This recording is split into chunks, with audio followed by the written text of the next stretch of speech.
She smiled. Then they shot her. You won't believe why. This is the untold story of Cécile, a 19-year-old girl with no gun, no army, and no escape. Only a secret so powerful it could change the course of a war. She was tortured. She was betrayed. But she never broke. She smiled. And in doing so, she became something eternal. And if you've ever felt small in the face of injustice, if you've ever wondered what one quiet voice can do, then her story is yours now. The world may forget the silent heroes, but we won't. Subscribe, not for numbers, but for Cécile. For every war hero who died without applause, but with honor. Let's make sure they're never forgotten. She didn't scream, she didn't cry, she smiled. The soldiers couldn't understand it. Here was a girl, barely 20, standing in front of a firing squad with a calm so unnerving it made the men gripping their rifles shift uncomfortably. Her hands were bound. Her dress clung to her body, damp with morning mist and hours of interrogation. The command was about to be given, and yet she looked straight into their eyes and smiled. It wasn't arrogance. It wasn't madness. It was something else, something deeper. What could make someone face death like that? What did she know? What secret did she carry in that final breath? For decades, her story was a whisper, tucked away in footnotes and forgotten letters. But what happened that day, and in the years that led to it, is something far more powerful than any legend. This is the true story of a girl who became a symbol of quiet, unstoppable resistance. And once you know what she did, and why she smiled, you'll never forget her, before she ever learned to lie to soldiers or carry coded messages in her shoes. She was just a girl, a daughter, a student, a dreamer. Her name was Cécile Tanguy. She was born in Paris in 1919, in the quiet breath between two world wars. The city was still licking its wounds from the Great War. Her father, Henri Tanguy, was a committed communist and a veteran. His stories of trenches and loss etched themselves into Cécile's early understanding of the world. Cécile grew up in a home where books were dangerous and ideas could get you arrested. Her family held meetings in secret, talked of justice in whispers. She listened to the adults around her discuss fascism like it was a plague creeping closer. The names changed, Mussolini, Franco, Hitler, but the threat always sounded the same. She didn't fully grasp it then, but fear had already started settling into the cracks of her childhood. As she grew older, she became sharper, fiercely intelligent, determined. Her teachers noted her discipline, her silence, and her piercing gaze, but more than anything, they remembered her sense of purpose. Even before the occupation, before the arrests and ration books, Cécile had this quiet fire, like she already understood she was living in borrowed time. By the late 1930s, she was helping her father with political pamphlets, folding them, distributing them, listening to plans. She learned how to keep her face still when she was afraid, how to memorize addresses without writing them down, how to disappear into a crowd. These weren't just lessons, they were survival skills, passed down like family heirlooms. Then, everything changed. In June 1940, France fell. The Nazi flag unfurled above the Eiffel Tower. German boots echoed in the streets of Paris. The radios stopped playing resistance songs. The newspapers turned into propaganda sheets. Neighbors disappeared. In the night, Jewish families were marked, shamed, and rounded up, and Cécile, now just 21, made a decision that would shape the rest of her life. She didn't flee. She didn't hide. She stayed. And she fought, not with a gun, not with brute force, but with ink and lies and silence. She joined her father in the underground resistance, not as a passive helper, but as an active courier, a spy, a messenger. Before, she was a symbol. Before her name meant anything beyond her own village, she was just a girl.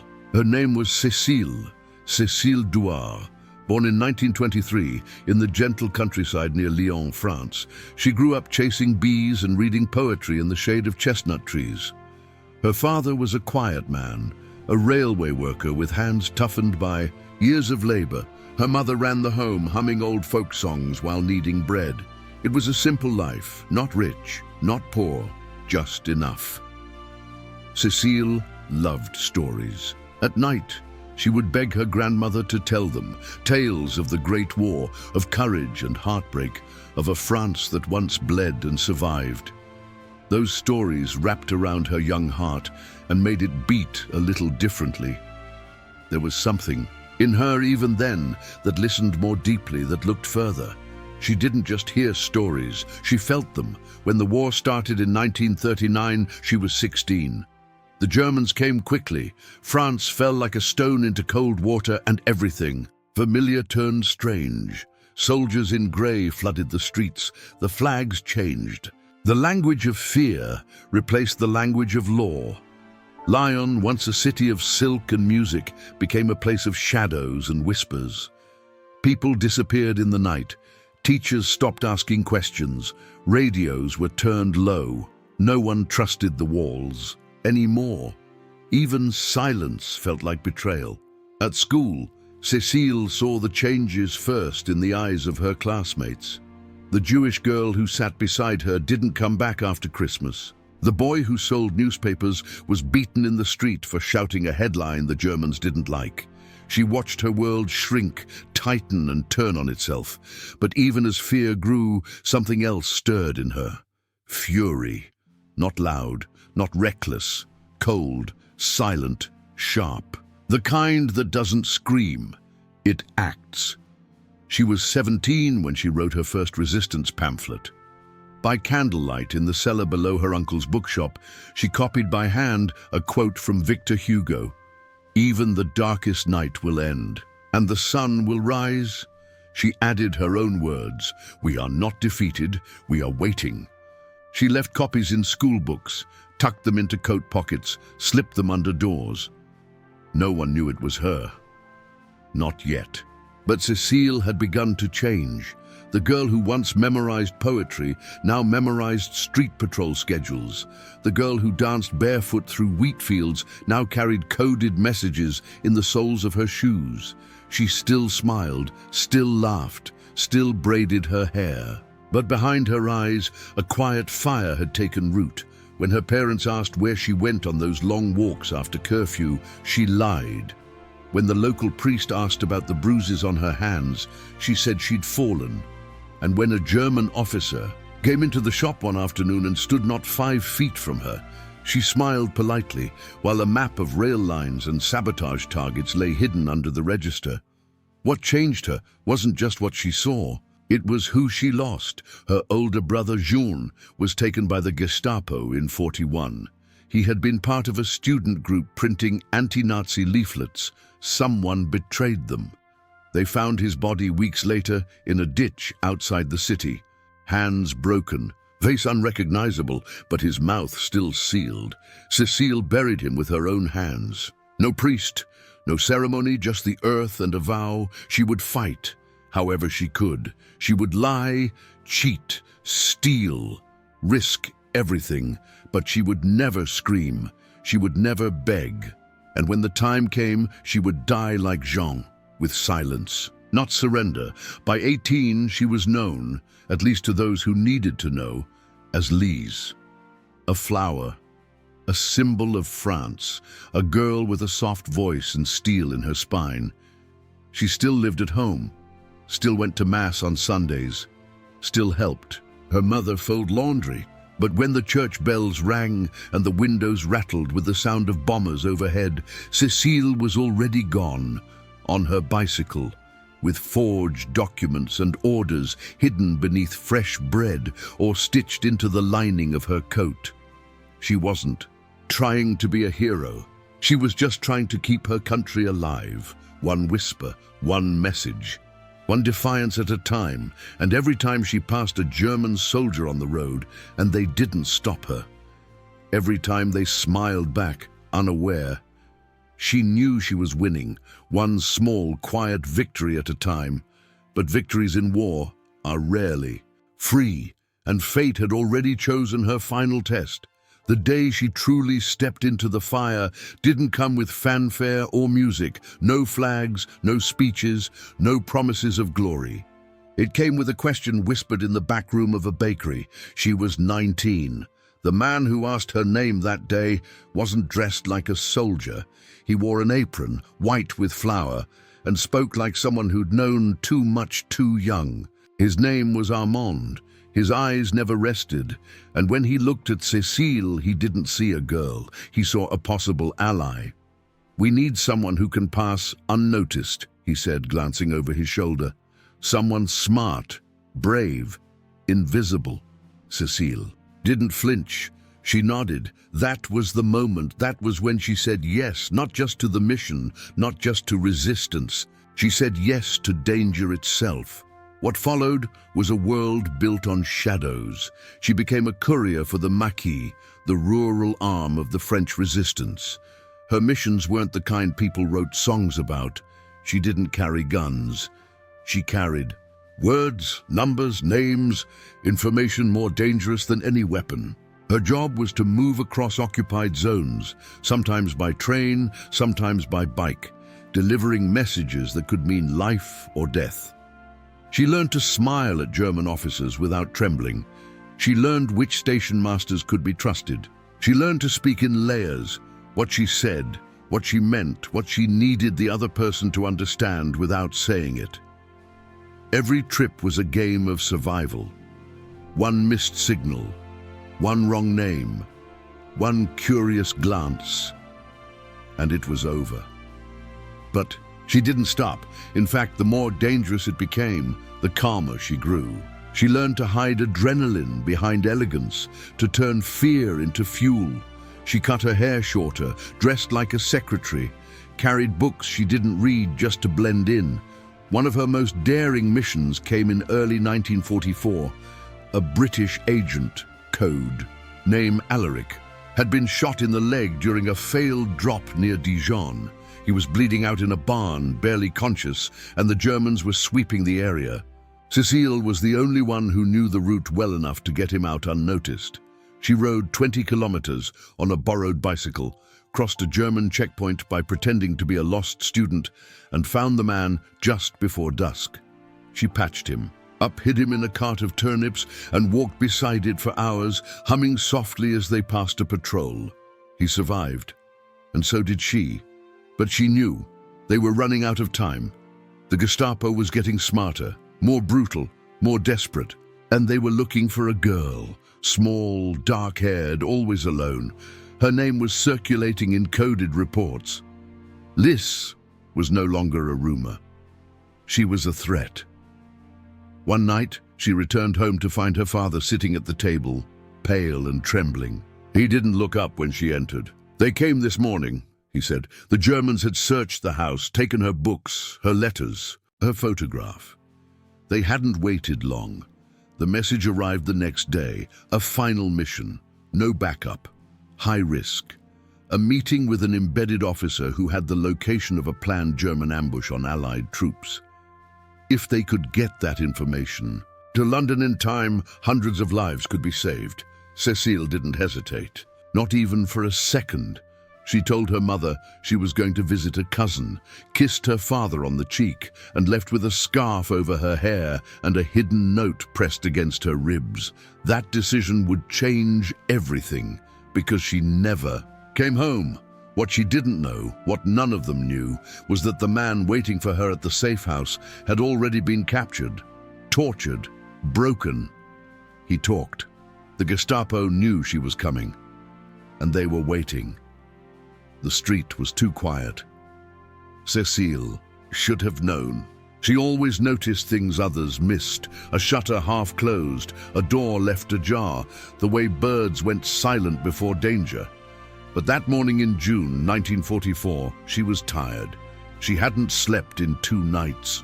The heat pressed against her skin, and the small stone house at the edge of Vichy looked exactly as it should have, ordinary. She knocked twice, then once. The code. No answer. She stepped inside. 3 men were waiting. The door slammed behind her. A hand clamped over her mouth.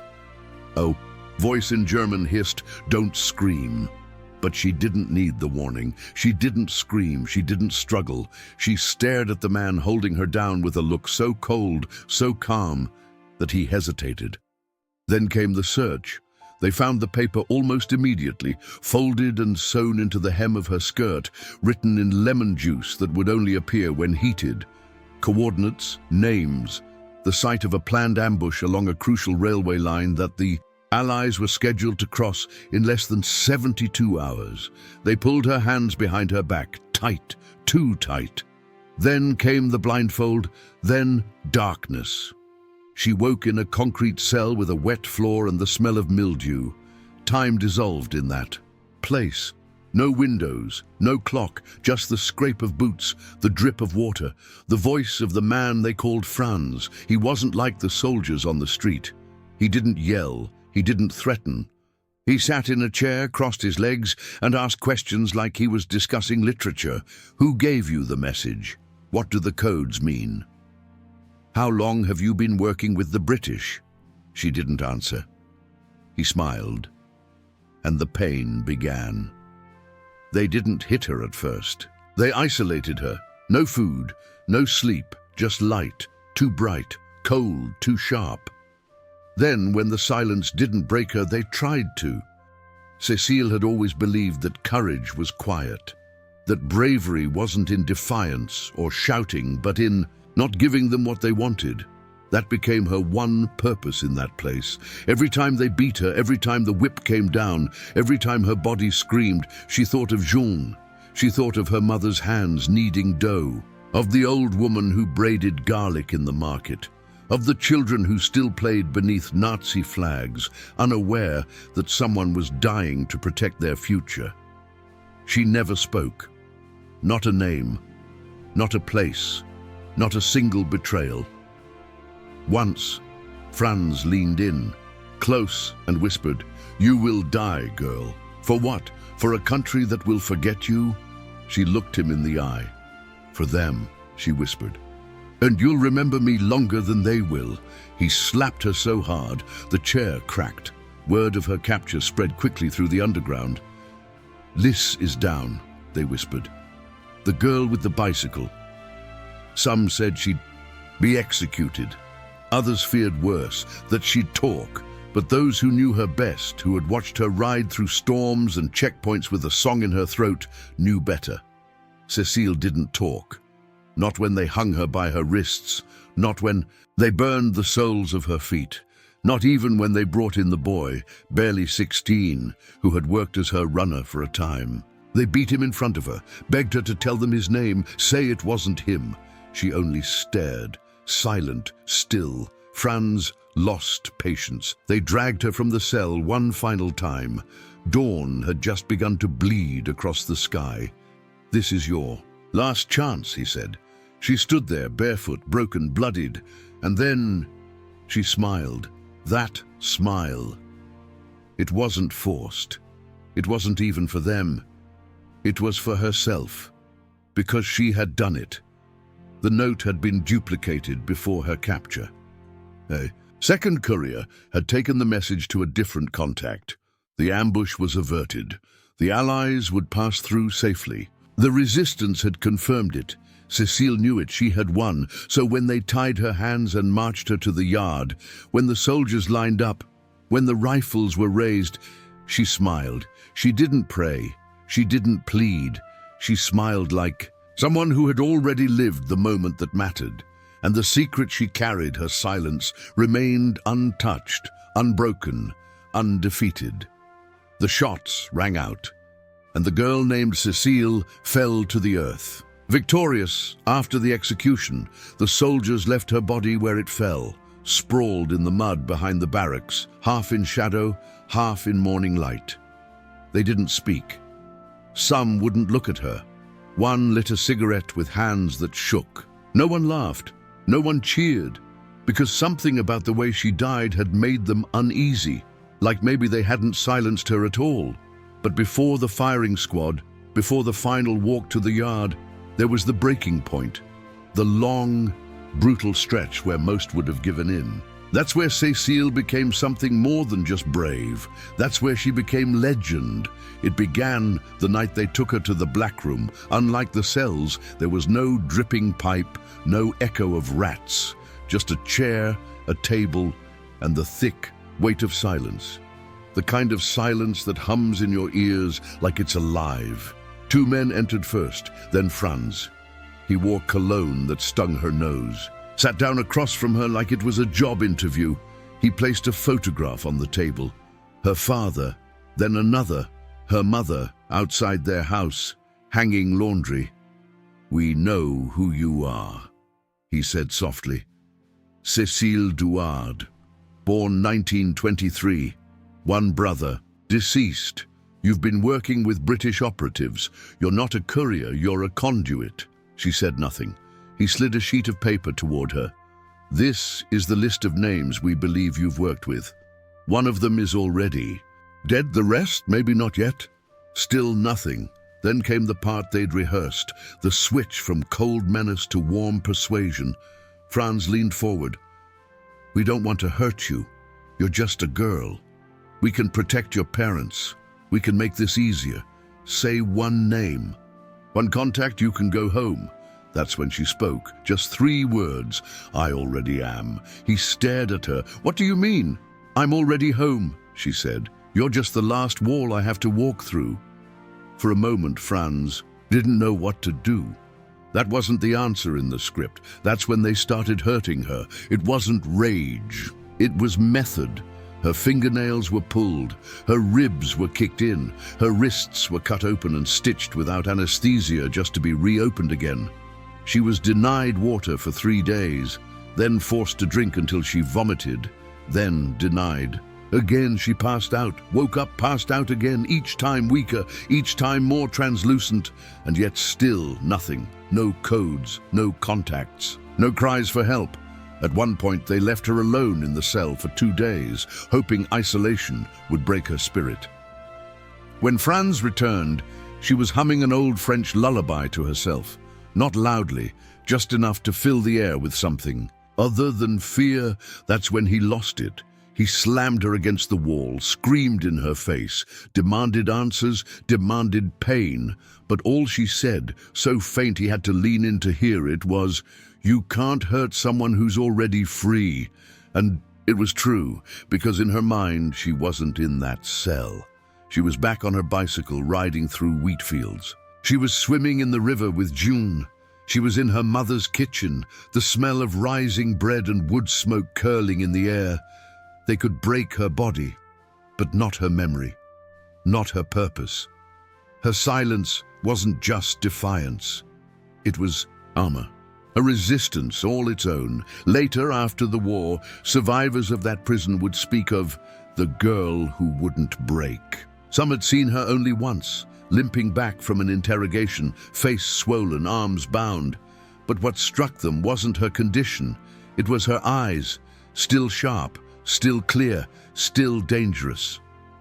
One man remembered hearing her whisper through the wall, "Don't give them your name. Don't give them your soul." Another said she passed him a scrap of cloth torn from her own dress. On it, written in tiny, trembling letters, were 4 words, "The world is watching." She was trying to remind them, this wasn't the end. There would be a reckoning. There would be justice. Even if not today, even if not for her. And when they finally sentenced her, without trial, without appeal, she didn't beg. She didn't plead. She asked for one thing, to write a letter to her parents. Franz refused, but one guard, young, barely older than her, saw something in her that stirred his conscience. He gave her a pencil, 1 hour, 1 piece of paper. That letter was never found. But when the Allies liberated Vichy and searched the prison records, they discovered a piece of cloth hidden beneath a loose stone in her cell. It was from her dress, and written on it, in that same sharp, trembling script, "Tell them I did not give them anything, not even my fear."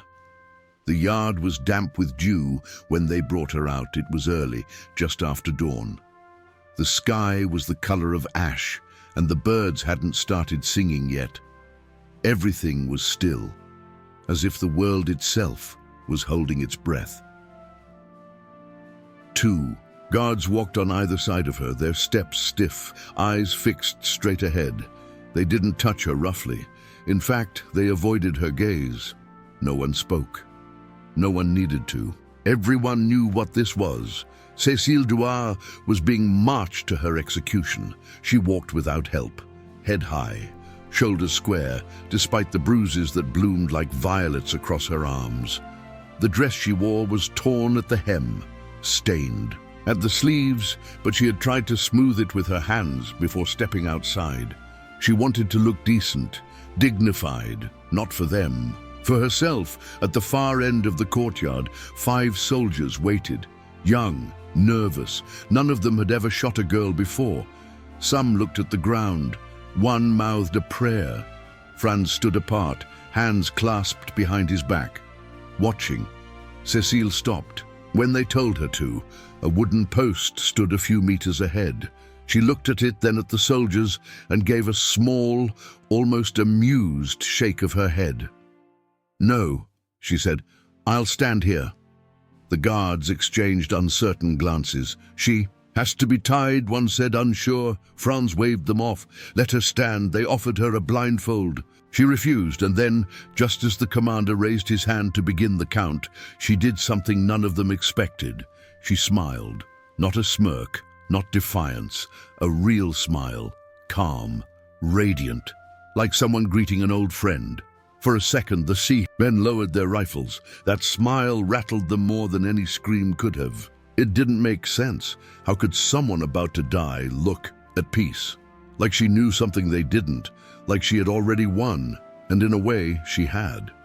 The Germans didn't know what she had done, that the message they tried to stop had still gotten through, that the ambush site she'd memorized, every bridge, every coordinate, had reached Allied command before she ever walked into their trap. That 3 days after her arrest, American forces rerouted and avoided the massacre entirely. Hundreds of men lived because of her. But they didn't know that. They never would. To them, she was just one more prisoner, a courier, a nuisance, not a legend, not yet. The order was given, the rifles were raised, and Cécile closed her eyes, not from fear but from something else.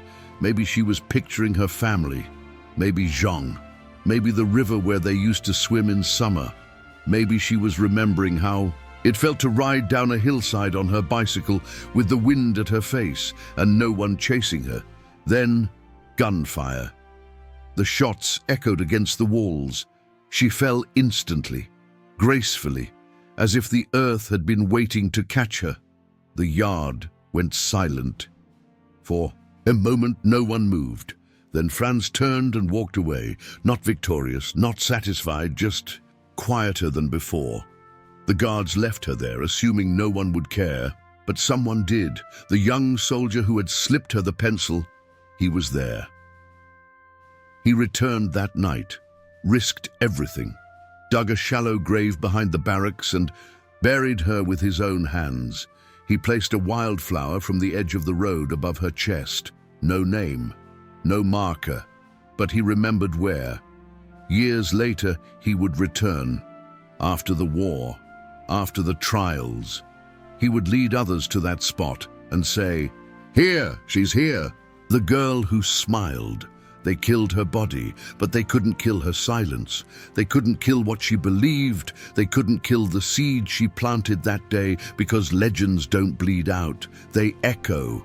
You just heard the story of a girl who didn't have power or rank or weapons, but who still managed to shake an empire. Cécile Douar didn't win medals. She didn't live to see the victory. But what she did with her courage, with her silence, with her final smile, it mattered. It still matters. Because history isn't just made by generals and presidents. Sometimes it's made by a 19-year-old girl with a secret in her pocket and fire in her soul. And that's why stories like this deserve to be remembered, not just because they're dramatic or sad or inspiring, but because they remind us what real bravery looks like. It looks like a choice, a small one, over and over again, choosing not to give in, not to betray, not to look away. And if someone like Cécile could do that, alone, terrified, facing death, then what excuse do we have to stay silent when we see injustice today? We owe it to her, and to so many others like her. So if this story moved you even just a little, share it. Talk about it. Pass it on.